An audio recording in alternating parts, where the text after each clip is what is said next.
this is actually a lesson that I have like ingrained in my head.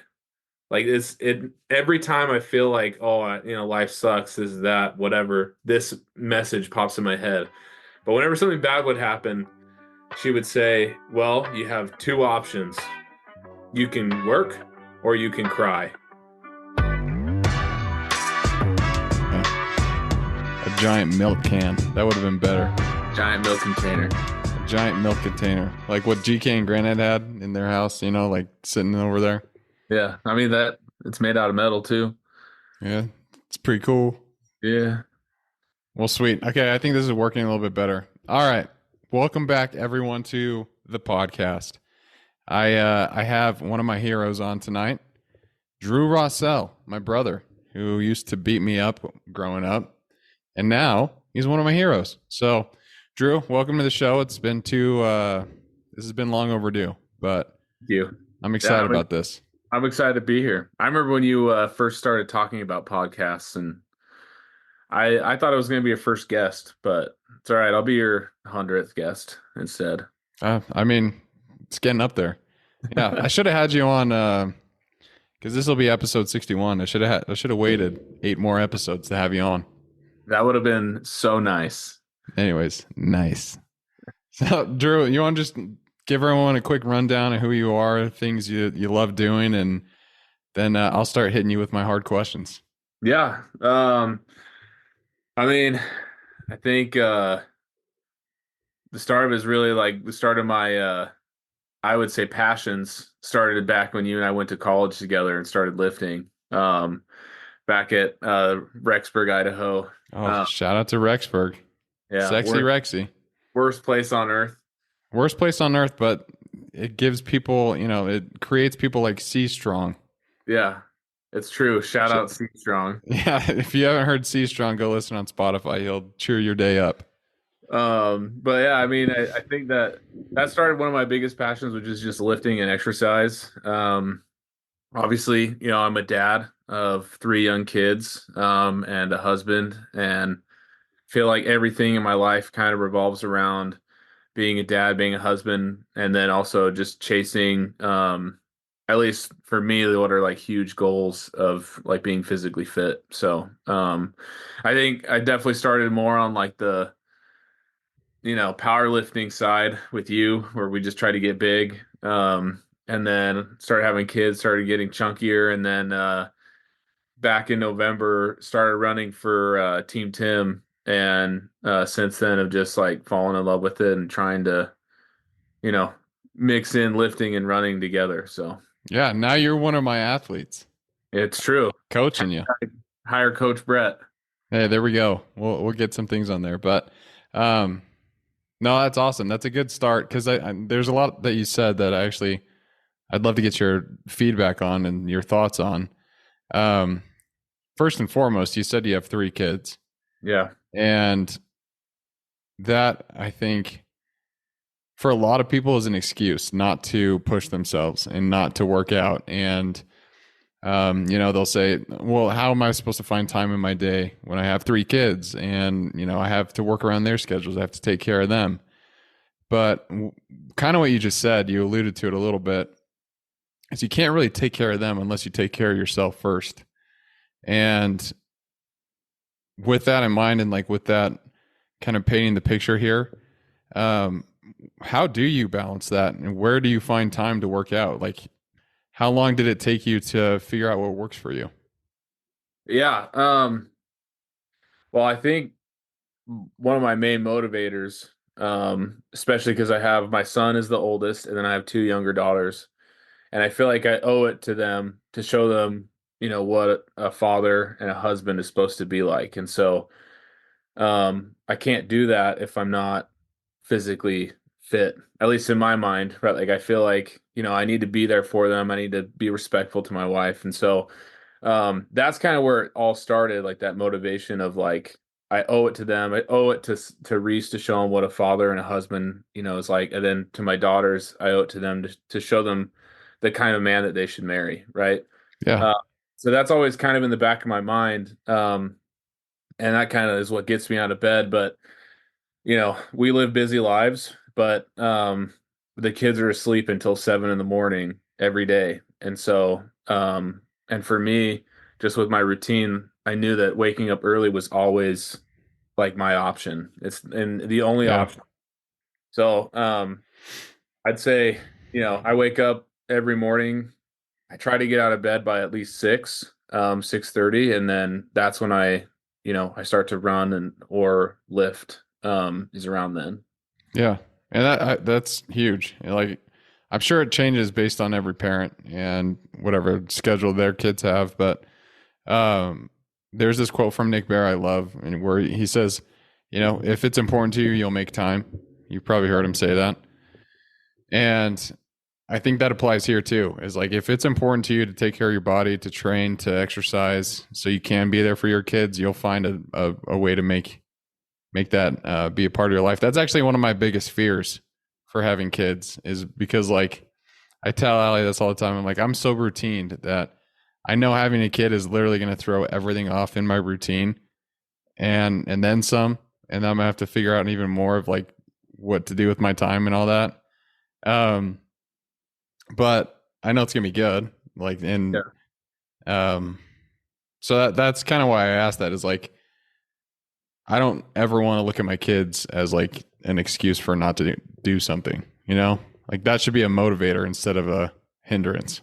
Yeah. I mean, you'll definitely have to adjust when you have kids, but I Right. mean, there's always like Nick Bear said, there's always, an opportunity to do something if it's important to you. And so like that my time is in the morning, early mornings, and then Emily, she has been training for a marathon, and it's important to her. So she goes in the middle of the day and she goes to a gym that has childcare, right? So like because it's Yeah. important to her, so she, that's when her time is. And so I think once you have kids, you'll just figure out what works in your schedule. So I have a huge respect for your wife, by the way, because I saw a yeah, post she did one time where she was like, "Yeah, I'm training for a marathon. Went to the gym with my kids. Mile one, like, the lady came out of the kids' care room and was like, 'Hey, you have a poopy diaper. You need to change.' Mile three, like, I think Maggie wouldn't stop crying, and so she had to go out there. And then um, something else happened again, and she goes, so then we went home, and then I had to wait for Drew to get home so I could finish my miles. And I was like, that is just dedication and being consistent, like, at the core of it. Like, it's very impressive. And shout out to your wife, because that's, like, I tell everyone all the time, and I'm not ashamed of this, but if I don't work out in the morning, there's an 80% chance I won't do it when I get home. And so she's able just to keep that motivation. I think it's impressive. yeah. Oh, I get texts from her all the time saying, "Hey, I'm gonna need to run when you get home." that's insane. So and she does it. I don't think she's missed a day of training yet. Yeah. So Well, there you go. yeah. And I know you haven't missed a day of training. And I want to talk a little bit about your competitive edge, because that's something growing up with you, I've always noticed. I mean, when we were playing video games, I was always second player. You were first player. You made that. That was the first little sign of power that you had. And it's like, I'm first. You always pick the best teams, but you're always competitive. You always wanted to win. And that played into, like, you played volleyball in high school and all that stuff. And um, do you consider yourself a competitive person? Yeah. I feel like it's changed over the years. Like when we were kids, it was always about being number one, you know. Yeah, you have to beat me, I had to beat you. Like I still feel that way about certain things. Like when I'm playing video games, I still feel like I have to beat everyone. But like I feel like it's changed depending on the situation, right? Like I'm more focused on like I'd rather win overall than be the best of the best, you know? Yeah, Um, but also, especially with running and like lifting and like trying to find a healthy balance is I felt like I was competing with myself, like it's all 100%. a mental game where I'm like, you know, are you gonna let the lazy Drew win or are you gonna get up and actually do it, Yeah. Like even this Saturday, I was supposed to run 10 miles and it took me 2 hours to get out of the house and finally run. And then when I got back, I was like, that wasn't so bad. Why did you fight yourself so much? So yeah, I definitely feel like I'm competitive, but it's definitely shifted to be more of like an internal competitiveness where I'm trying to push myself. Is that why you think you like running so much? Yes, and no. Like I feel like running has become almost like an outlet for me of just like I get to be completely alone Yeah. and thoughts. But at the same time, it's challenging, and I have this drive internally where like if I put my mind to something, like I tend to just focus on that and like just grind, like I don't look up, like I just get it done. And so that's probably a part of it, and I'm proud of that. So it definitely Yeah. helps like my motivation for running. Yeah. No, I think that's huge. And then talk to me a little bit about your the change of like frame that you saw competition through. So, I mean, like you played sports all growing up, and that was always you against other people. Um, and I think that's healthy. Like it's a good baseline to learning how to be competitive because you have to be no matter what. Um, but like internal competition, I think is more important because you always should be trying to push yourself and see what you're capable of doing. Um, but why is internal competition important to you? Like, are you trying to prove yourself something, or like talk to me about that a little bit?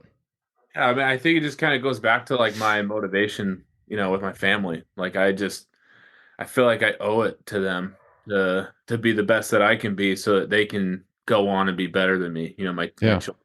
Like I want to set a base where they look at me like, hey, well, dad's here. And then, from my example, they can continue to grow off of that. yeah, But also, like, I just want to be better. Like, I don't want to get to the end of my life and look back and be like, I'm the same person that I was 55 years ago. Like, I want to constantly be getting better, and feel like I grew throughout, my entire life and learned a lot of lessons and, challenged myself to do new things. yeah. Do you do any like mindfulness practices or like reflecting on like let's say you have an idea, be like, okay, well, I want to get better at running. Here's what I need to do to make that happen. Or, I want to get better at my job. Maybe I need to study more. Like, do you ever take time just to sit with yourself and like think about where you want to be, um, like based on your goals and like what you're focused on at the moment? I feel like that happens a lot while I run. I feel Yeah. like it's so easy for me to like think about a lot of those things as I'm running. But yeah, I mean, I think it's also hard for me sometimes to look back in my growth and be like, oh wow, I actually have changed. Like I did this on Saturday. Um, I looked at my heart rate from or just from Saturday's run, the 10 miler, it was like 166 was my Yeah. average heart rate.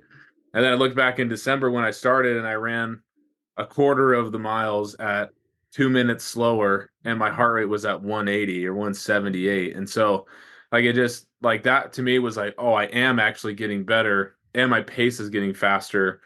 Um, but I think that's like the piece that I sometimes struggle with is like looking back, like, hey, I actually have gotten better, and then I feel like once you realize that, it makes it easier for you to keep pushing forward and keep getting better.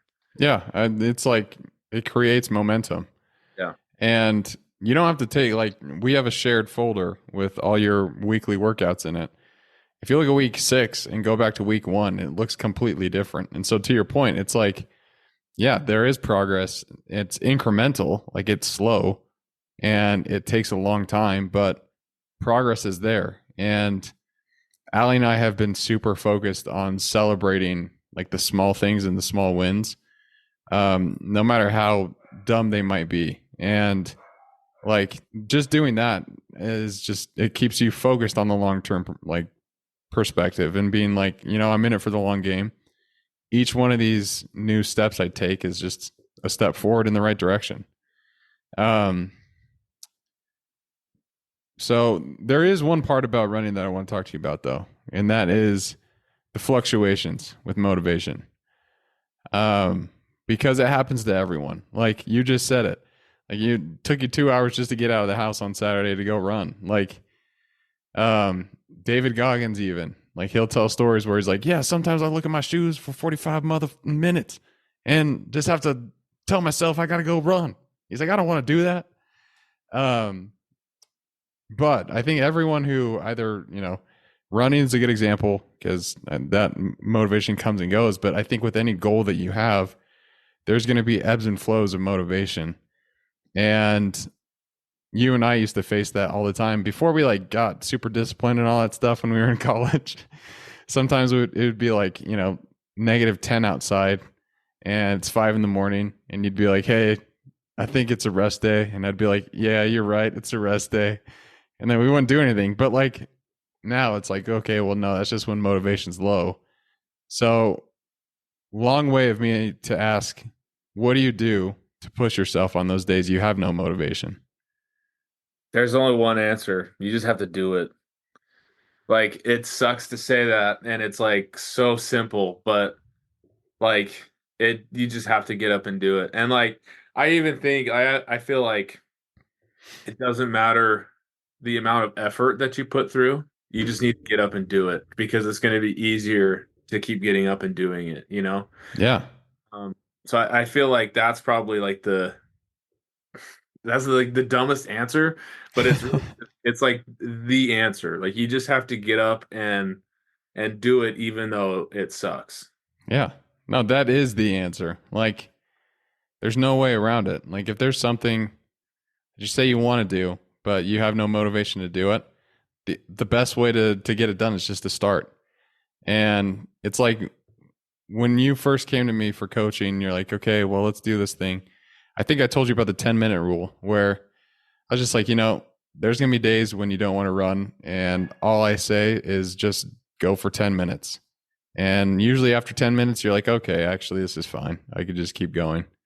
But like, it's a human thing. We all just have motivation on some days and other days it's like nothing. So, but what I think it shows, at least from my experience, is like, that's your character. Is like, if you're able just to dig deep and push through on those days, like that's what Reese is going to look at and be like, I'm proud of my dad because I know he's had hard days and he's pushed through. And so, yeah, I think that's just a long way of me agreeing with what you just said. Like you have to do the thing. Yeah. I mean, I like the Jocko philosophy too, because like I don't want to say I mean, there's gonna be days where you don't get up and do it, right? Yeah. But I like Jocko's approach where he says, get up and do it, and then if you're doing it and you're having a hard time, get up and do it again the next day. And then if you're still having a hard time, then you can take a rest day. Yeah. Like at least you're giving forth the effort before you're deciding to take a rest day or to not do it.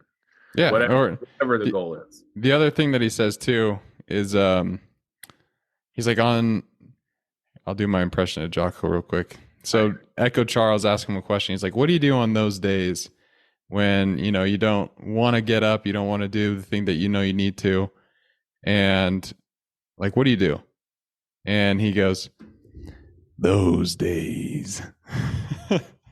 He pretty much just says like, you just have to go through the motions and it sucks, but like as you go through the motions, at least you're doing it. You're not taking a rest day. You're pushing past. Sorry, I'm looking for a quote because we were just talking about this. Should I do my Echo Charles impression since you Can you? Hey Jocko. Except he's like jacked out of his mind, so it kind of works. Yeah.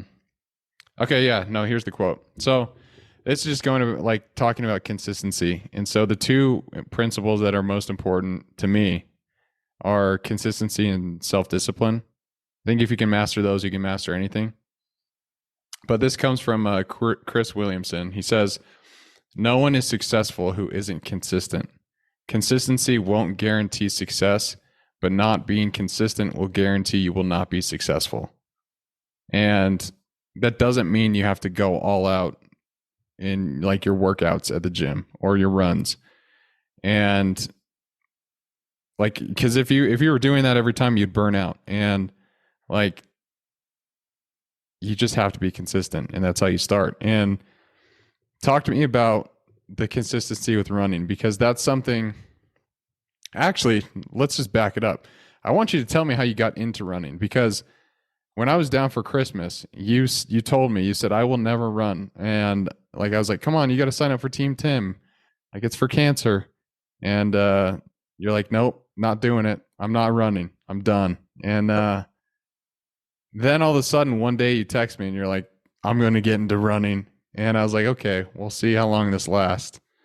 Um, but you've been so consistent, and I want you to tell me your story a little bit about what got you into running, how you've been consistent, and just tell your story. Like, how'd you go from I'm never running again to now you're running a race in about a month and a half in Orange County?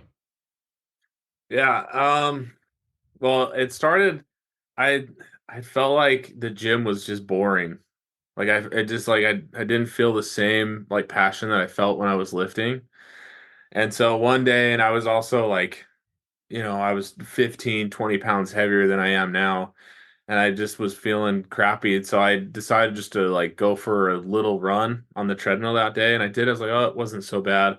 And then I had the peer pressure from you and Allie and then Blake and then my wife, because you guys were all running Team Tim. I was the only person not doing it. And so I said, you know what? Like I was working hard on you too.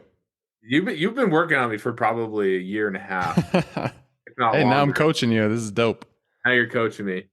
But I definitely felt that peer pressure, but then also like I saw like how much my wife loved running and like how much it meant to her, but also like, how it's made her into like just this awesome, stand up, incredible woman. But also like, she was talking to me about how like running also helped her make healthier decisions when it came to like eating or just like oh, I'm going to sit around. No, I'm going to go play outside with the kids. Like she had more energy, and so Yeah. I had ultimately, I think the biggest decision was I wanted to run because I knew it would get me closer to Emily. Hmm. And so that was probably my biggest motivation. And then also, Blake and I started running together, and so that was what probably helped me in the beginning with getting consistent. Is um, Me and him were doing it together. And then he, I think, got sick for like 2 weeks, and that those 2 weeks is what really like I feel like challenged me into like, are you actually gonna do this and be consistent, or are you Hmm. just gonna talk about it? And so those 2 weeks where I ran by myself, I mean, at the time I thought they were long miles, but like it was like somewhere between 3 and 6, and Yeah. but like I would do it and I felt like a badass. Like even though they're small miles, I was proud of myself for like doing it on my own. Yeah. And like I've actually come to love running alone, like I have that time where I can think. But I think that's just like it started with like a simple decision that I knew would get me closer to my wife, obviously bring us closer. Um, and everyone in the family was doing the race. But then it turned into like I found like my passion and like just like what it did for me, and like since I started running, I've lost 15 pounds. I feel Yeah. like You look great. thank you. But I feel like it's easier for me to like make decisions, like if someone offers me cake, it's easier for me to be like no, because I know it's not going to help me during my training. Yeah. Where when I was lifting, I didn't really have that mindset. I had the mindset of I got to eat big to get big. Yeah. It just ended up making me, super chunky. And like, there's nothing wrong with being chunky, by the way. I don't want anyone to think that that's bad. It's If not that's healthy, but I not mean, there's healthy, nothing wrong that's with it. if that's the lifestyle you choose. But for me, it was bad because, I want to be present in my kid's life, and Yeah. I don't want to be out of breath when he wants to go throw the baseball.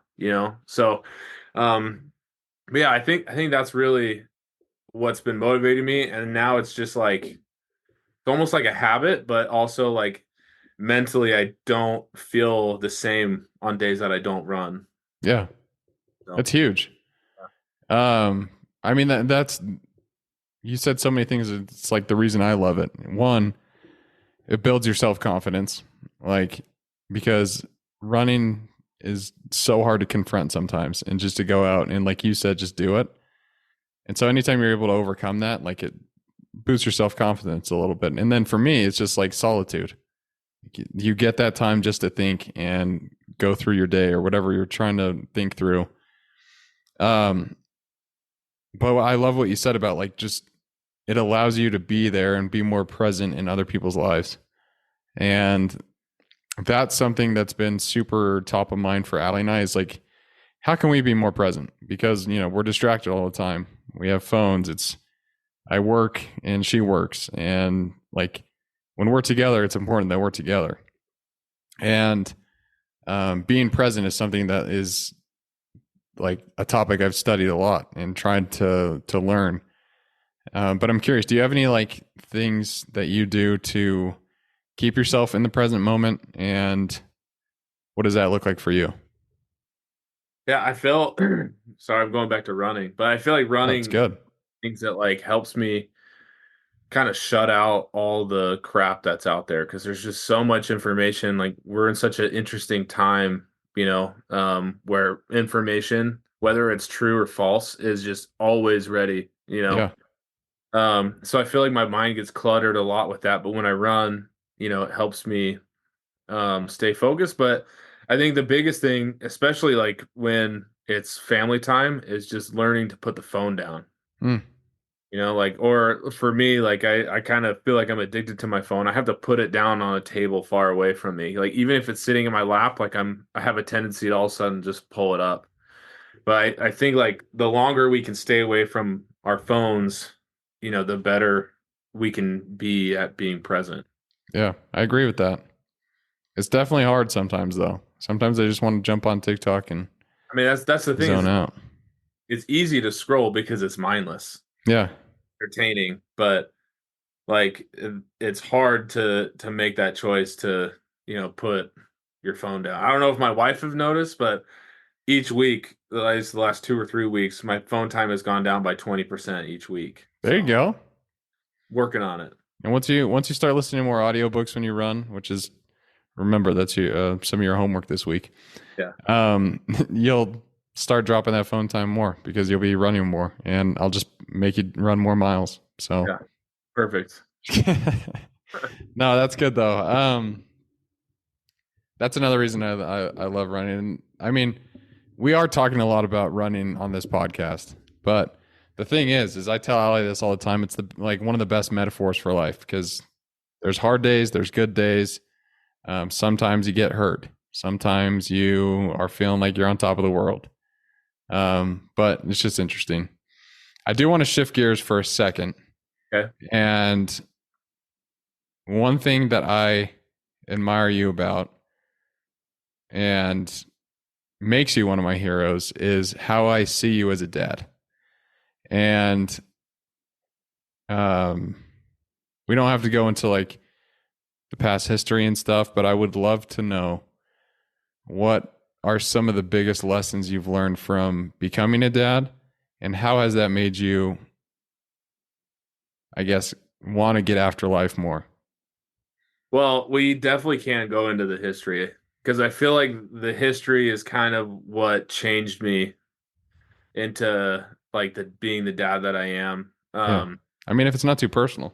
No, I mean the first 4 years of our marriage, we had five miscarriages. They were all like early, like within the first 6 weeks. And like we didn't find out until right before we had Reese, obviously, that Emily had a blood disease, and we're able to like we feel extremely blessed we were able to even find a solution, like an answer to how we can have kids. And so but I feel like going through that, like it's such like being a spouse, it's so hard, especially being the husband, because I feel like going through something like that is so different for a woman than it is as a man, you know? Like it's so much more personal. And I mean, like, it's literally you're growing a human inside of you, you know? Yeah. And so I felt like for me, I don't know, like I just, I knew that my feelings mattered and I knew that they were valid, but I knew that my wife needed me more than I needed myself. And Hmm. so, that mindset just kind of helped me get out of my rut into where I was and just try to be there for Emily. But I mean, we spent lots of time praying, and asking for a miracle, and we got our answer, and then we had Reese. And once I held Reese for the first time in my hands, like my life just totally changed. I remember Emily was asleep. She had just, pushed a child out of her body. So that's understandable. I had about 20 minutes with just me and him in the hospital room. And I just remember holding him and looking down into his eyes and like, just my life totally changed. And remember feeling like this is my responsibility. I have to, love him.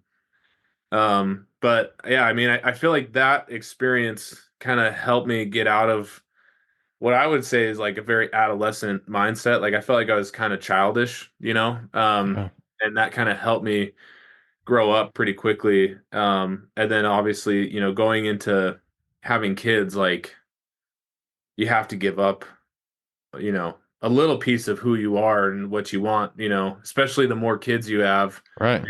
more of who you are. Um, but again, like I don't feel like I'm an amazing dad. I feel like I just want to give my kids the world. I want them to feel that they're loved, and when they look back on their childhood, like I look on my childhood, is that my parents loved me and that they taught me how to work hard and they taught me how to survive and how to be a good person. So I don't know, I feel like kind of in a long way of saying it's just I want them to be better than me. That's really it. I want them to be better people. I want them to be more loving, and then hopefully they just continue that train. So Yeah. hopefully That that answers the question. that's a great answer. And I think, I mean, like, yeah, you can't really say, like, oh, yeah, I'm a good dad because that would just sound weird. But I'm telling you from firsthand experience, you're a phenomenal dad. Like, the thing that I'm most impressed with is how selfless you are. And that is a trait that I'm trying to develop for myself is selflessness and how to focus on other people. And obviously, I'm sure it's different when it's like your own kid and you're like, I need to give this little creature everything I have, set the example for him. But I just think in general, like you're a very selfless person. You're always looking to help others. You're always trying to see if you can step in and help. And um, like I can't tell you how many times I've called you when I'm struggling with something and you've just listened and talked to me and like no matter what you're doing, you always stop that. And or you stop what you're doing just to see if you can help. Um, and I guess that didn't come from you becoming a dad because that's been part of you for a really long time. Um, where did that come from? Your selflessness.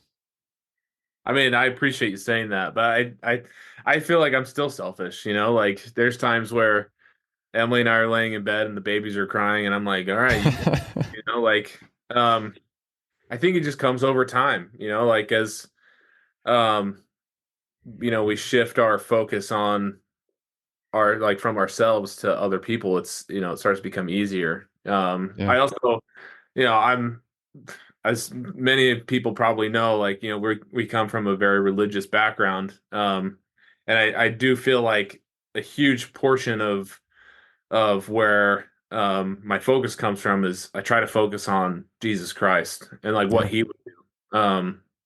Like I feel like that motivates me a lot too. Because I feel like I have a relationship, with a savior. And I believe that there is a savior, and I believe that he was perfect and he has, the ultimate love. And I feel like once we focus on him, it's easier for us to share that love.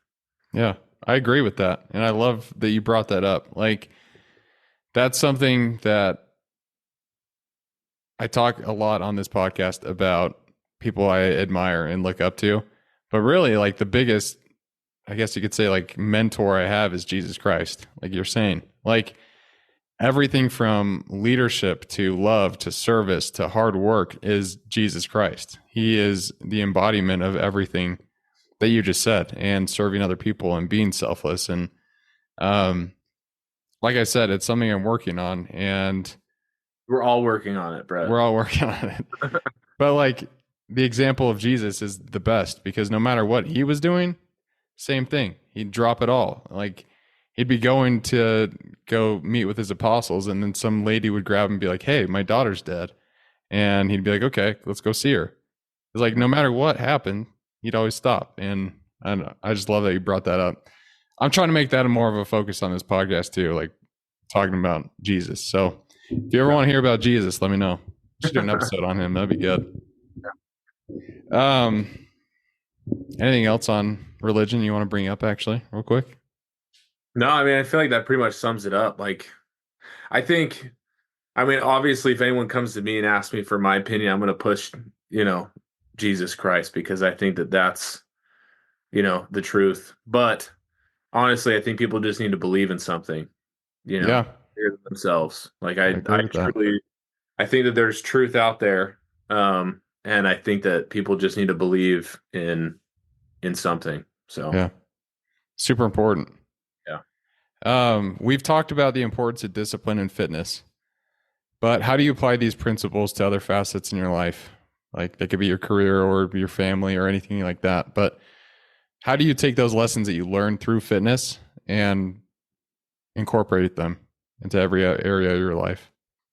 Yeah. I mean, so I work in marketing, and I work at a company that is just like the best experience I've ever had. Like, I go to work and all the people that I work with are incredible. I work with Blake, our older brother, you know, and it's really just like a dream come true. But, you know, like there's days where I'm still, you know, doing the grunt work, right? Like Yeah. I'm sitting there building out ads, or I'm cranking out emails, and like there's part of me where I just like it's easier for me and I'm just gonna chill. You know, I don't need to get this done right now. But I think it just kind of goes back to being consistent, but also kind of that like that weird focus thing that I have where like if I put my mind to something, it just I shut out everything else and I just get it done. But I feel like that has honestly like that mindset of just like doing the work, even if it sucks and it's grunt work, and like sometimes I feel like this is under me, just doing it. And you know, I think also kind of going back to just like my goal is to win overall, and I don't care like if I'm the leader, I don't care if I'm the best on the best and everyone thinks I'm the best. Like I think it just goes, you know, putting all those together, I think just helps me get in and get the work done, and it makes it easier for me to get more work done, rather than just like being lackadaisical or you know taking a or short road. Like I think that's what it's really taught me is like doing the hard work, focusing, getting it done. It just makes it easier for you, and it makes everyone around you more successful. Yeah, I agree. So what does winning look like for you? Growth in general, you know, like we have a lot of lofty goals at our company. We've hit about 300% growth year over year. And so, like, you know, just seeing growth in general, you know, whether that's in the form of revenue, whether it's in the form of like growing our team, like that to me is, I think, ultimately like the biggest win, right? Is just, am I better? Are we better? Is everyone better than where we were 6 months ago or 6 weeks Yeah. ago? So Well, I think that's like the most fulfilling thing in life, is seeing growth in every area. And that could be your faith, it could be your career, it could be growth in your family, in your relationships.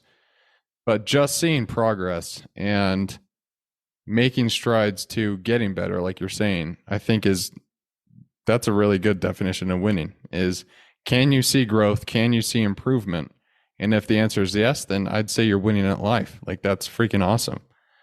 Yeah. Um, and this question has probably been on my mind a little bit too much because I'm listening to that Relentless book, Mhm. and I'm trying to study all these crazy people like Winston Churchill, all these winners. Yeah. And throughout your life, has there been a person or persons who have greatly influenced you and impacted you to become the person you are today? What's the role of mentorship in that? Hmm. I mean, there's a lot of people I could call out right now. And I feel like your number, you're up there. Oh, thank Like you. just like with exercise, with like your example of discipline, like that has really helped me realize that I can do it. I just need to do it. Blake, I feel like Blake has always been kind of like the leader of our family, like at least of us siblings, I agree. Shout out to Blake. Yeah, like He's next. he's always made the hard decisions and made it easier for me to follow. Yeah. Um, that like yeah, I just he's been phenomenal. I think of like all of our family members. I think of my brother-in-law Cameron, who actually acted as a mentor for me when I was like just getting started with a young family and I like didn't know what to do. But yeah, man, I can't think of like one person or like I feel like I mean I gotta shout out mom, you Yeah. know. Mom was also up there, but I think, you know, it Even when she was calling you a little effort, yeah, no, I deserve that. huh? But like I honestly like it takes a village. Like I feel like Yeah. I've been so blessed to be surrounded by good people. Like people that like even when we went to church, we had good people that taught me important lessons. I guess okay, I can think of one person that I would put on my Mount Rushmore of mentors. Let's hear it. It's Coach V, I my knew volleyball. you were going to say that. That was the Yeah, one I was waiting for. yeah. Tell me about Coach V. Coach V is the scariest woman you will ever meet, but also like the most loving person you'll ever meet. She's also like 5'1". Yeah, she's 5'1". But I felt like she was probably the first person that taught me like real, at least like maybe not the first person, but the first person that got it through my thick head of what discipline and like what teamwork looked like. Yeah. Like she was so relentless. Like I remember my junior year, I was on JV trying to make it to varsity. And like she would invite us to practice. As soon as we did something stupid, she's like, get out of my gym. She would just like kick us out. Like even when I was on varsity, she would kick us out. But then she'd always bring us back in. And like whenever something, and this is actually a lesson that I have like ingrained in my head. Like it every time I feel like, oh, life sucks, this is that, whatever, this message pops in my head. But whenever something bad would happen, she would say, well, you have two options. You can work or you can cry. You can either work on it and get better, or you can sit there and cry about it and no one's going to care. And so that has just like I feel like that lesson has just carried me through so much where it's like I feel like I'm facing, a monstrous task, but I have two options. I can work or I can cry. And I feel like that has like just been a huge part of who I am now.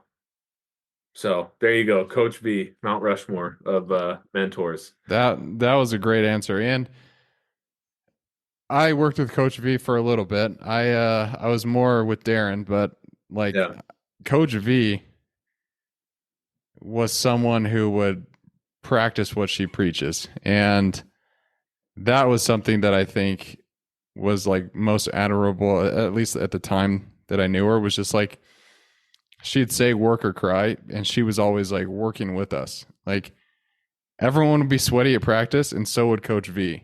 Like I remember, not to call her out, I hope she doesn't listen to this, but she'd have like sweat tacos underneath her arms. She'd yeah, like throwing the ball all the time, and she's like getting there with us, and she was bought in. And um, as a player, again, I didn't really play too much under her, but as a player, having someone who's bought in and invested just as much as every other team member, I think is super admirable. And I love that lesson, work or cry, because especially now, like it's sad, but there's this quote I heard where um, it's pretty much like the bar is so low these days to be great because it doesn't take much because no one's willing to put in the work. Yeah. And so most people are going to cry. And doing the work is hard, but it brings rewards and that brings a fulfilling life. 2013 state champs, baby. Yeah, there you go. See, it works out, dude. It plays out. Um, Shout out to the state champs, baby. What was it? What was her quote about poop? She would always say, uh, it was her very Hawaiian, like thick Hawaiian accent way of saying, like, shit or get off the pot. But she always would say, she'd be like, why you make a dookie in the toilet and sit there? like, like she couldn't say just get off the pot or shit or get off the pot. Like it was always, why you sit it and take a dookie? And then like she could never just say like poop or get off the pot. It was really funny. Oh, I love that. That's pretty Yeah. good. Last thing I want to ask you. Yeah. What was what's one of your favorite memories of us growing up? That's a good question. Besides the time when I cracked your skull open with a toy. Yeah, that was pretty good. I'm sure. Sure you enjoyed Um, that. my favorite memory actually is a whole summer, 2013 summer. 2013 summer. Shout Just out to Parker and graduated. Carter. I was getting ready to go on my mission, and I think we hung out every single day. Every Like day. I do not think I hung out with any of my friends from high school. Like I think that literally you and I were just like playing NBA 2K, Halo Reach, uh, Golden Eye. GoldenEye, NBA Jam, Yeah. Cornelia. Cornelius, dude. Bring out Cornelius and Sal. Oh, Yeah, I, unstoppable. If anyone wants to play Drew and I in NBA Jam, you will get destroyed. Actually, NBA Hang Time. I'm sorry. time. Um, Open challenge. Like we'll Open play challenge. anyone but I'll post this on my social media clip and see if anyone takes this up because you will lose. I will put $100 on. $100. So, but yeah, no, I think that's my favorite memory. It's just like we spent so much time hanging out, like swimming, and like I look when I look back at my childhood, and I mean, I was 18. I still consider it being a child, but um, that's 100% my favorite memory. It's just that summer. Yeah, that's a good one. I was just thinking about like all the summers we had hot dogs and stuff outside. We'd hang out by the fire, but that's a good one too. Yeah. I want to tell a quick story and then we can wrap this thing up. But it's about your running journey and like your process. All But right. um, I want to talk about this story because I think a lot of people question themselves. They question whether or not they're able to do the thing that they want to. And they have a hard time finding motivation to go out and push themselves and put their best foot forward. And sometimes it's daunting. But like I was saying earlier, in December, you like swore off running for the rest of your life. And January, something changed. You told the story where you ran on the treadmill and you're like, that felt pretty good actually. And then you just kept doing it and you stayed consistent. You stayed dedicated to the goal. And eventually you're like, okay, no, I'm going to sign up for Team Tim. And then you got even more dialed in and more focused. And you were taking more steps to your goals. And I mean, I'm sure it didn't start out where you were running 3 miles at a time. It was probably like a mile or a mile and a half, like nothing too crazy. But the point is you didn't stop. And when people say like, hey, I have this new goal I want to go do, they'll do it for a little bit, but then they'll stop. And that's why when you came to me and you're like, yeah, I'm going to start running. I was like, okay. Like, and I hate to say this, but I thought it'd last like 4 weeks. And I'm so glad you proved me wrong. But um, you remain consistent. And that's why I've been talking so much on this podcast episode or this podcast lately about the importance of consistency and discipline, because those two traits have got you to the point to where you just ran your first half marathon and you already signed up and you're running one on May 5th. And it's like, just because you don't think you're good at something doesn't mean you shouldn't start. And you're a great example of that. Like, you started and you wanted to try it out, you realized you liked it and you stuck to it, and now you're running races. And we're working on a few other goals. We're gonna get you shirtless running by the end of the year. You're gonna look freaking swole. But that's a story I think a lot of people need to hear, because it just shows that no matter what, if you're dedicated enough, if you're willing to make the time for it, and if you're willing to stick to it and be consistent, then like, what else can you not accomplish? Like, there's so much out there for you. You just have to figure out what you want and take the steps to do so. So, Well, I went from running 0 miles and saying I'm never going to run to, I think this year I've already clocked 260 miles. yeah. And you just had a long run yesterday, Yeah, it felt great. 10 miles, Yeah.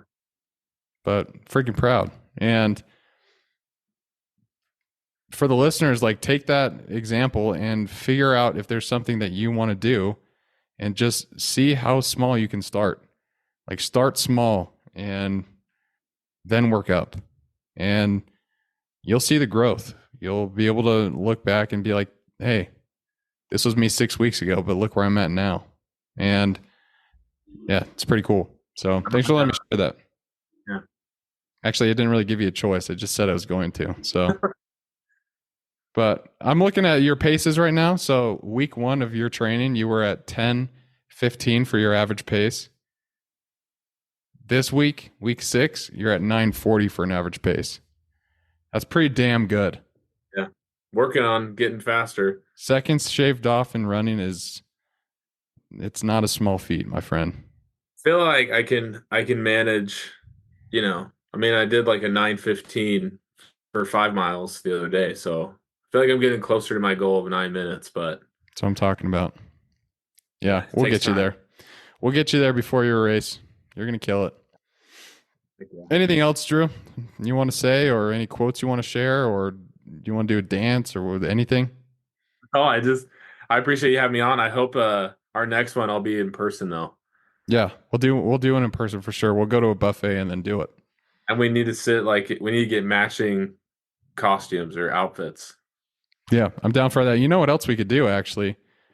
Um, we could do a podcast at a buffet, I'm in. because I got lapel mics. If you want to see that, drop a like. I don't know. If we get 100,000 likes, we'll do it. If we get 100,000 likes, Drew and I will go to a buffet dressed as the founding fathers, but with Shirtless. short shorts on Yeah. and shirtless. Yeah. And we'll go record a podcast at a buffet. Yeah. 100,000 likes. That's the rule. Okay. I'm in. All right. Well, I appreciate you, my man. Love you. Thanks for being on. And everyone else, just keep getting after it.